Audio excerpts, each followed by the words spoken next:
रूप से इस महिला को उसके सहकर्मी ने स्कर्ट उतार दी क्योंकि उसने ग्राहक को पिज्जा परोसते समय चुपके से बीच का एक टुकड़ा काटकर खा लिया था। यह दृश्य ठीक वहां से गुजरते सहकर्मी ने देखा। लिसा ने बचे हुए पिज्जा को छोटी थैली में डालकर उसे टेप से पैर पर चिपका दिया, फिर पिज्जा को वापस जोड़ दिया और ग्राहक को परोसने लगी। मैरी कोने से बाहर आई और बोली, अब समझ में आया कि उनका पिज्जा अक्सर छोटा क्यों हो जाता है। लिसा ने पिज्जा को ग्राहक के सामने रखा।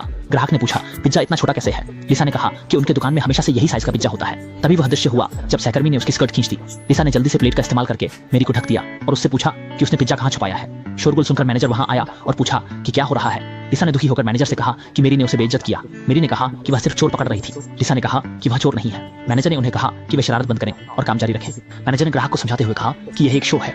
मैरी ने मैनेजर से कहा कि दुकान में पिज्जा लगातार छोटा हो रहा है और कहा कि लीजा ही वह चोर है। मैनेजर ने कहा कि सबूत नहीं है, कहने से कोई फायदा नहीं। मैरी कुछ और कहना चाहती थी लेकिन मैनेजर ने गुस्से में कहा कि अगर वह काम जारी नहीं रखती तो उसे नौकरी से निकाल देंगे। दूसरे दिन मैरी जैसे ही काम पर आई, अचानक एक छोटी लड़की ने नीचे से उसकी पैंट का पैंचा खींचा। मैरी ने झुककर लड़की को नमस्ते किया। इस समय लीजा अपनी बेटी को ढूंढती हुई बाहर आई। उसने मैरी को वहां देखा और जल्दी से अपनी बेटी को खींच लिया। उसने मेज पर रखी फल काटने की छुरी उठाई। ये देखकर मैरी डर के मारे नीचे बैठ गई। लीजा ने मैरी से पूछा कि अब वह क्या करने वाली है, क्या अब फिर से जाकर उसकी शिकायत करेगी?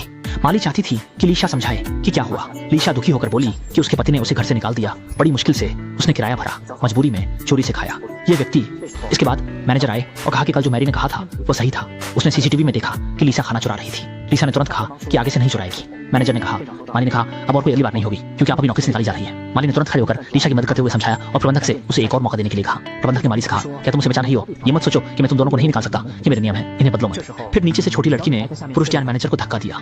मैनेजर ने देखा कि एक छोटी लड़की दयनीय रूप से पिज्जा खा रही है। मैनेजर ने उनसे पूछा कि आखिर माजरा क्या है, कोई मुझे समझा नहीं सकता क्या? लिसा ने कहा कि यह उसकी गलती थी और वह अपनी बेटी को लेकर जाने की तैयारी कर रही थी। मैनेजर ने उसे रोक लिया और कहा कि उसने लिसा को नौकरी से नहीं निकाला है, बल्कि अगर वह कुछ कहना चाहती है तो कह सकती है। सब सहकर्मी हैं और उसकी मदद कर सकते हैं। इससे लिसा प्रभावित होकर मुस्कुराई और उन्हें धन्यवाद कहा। अंत में टिप्पणी अनुभाग में कहा गया कि सब कुछ सुचारू रूप से चले और सभी समस्याएं खत्म हो जाएं।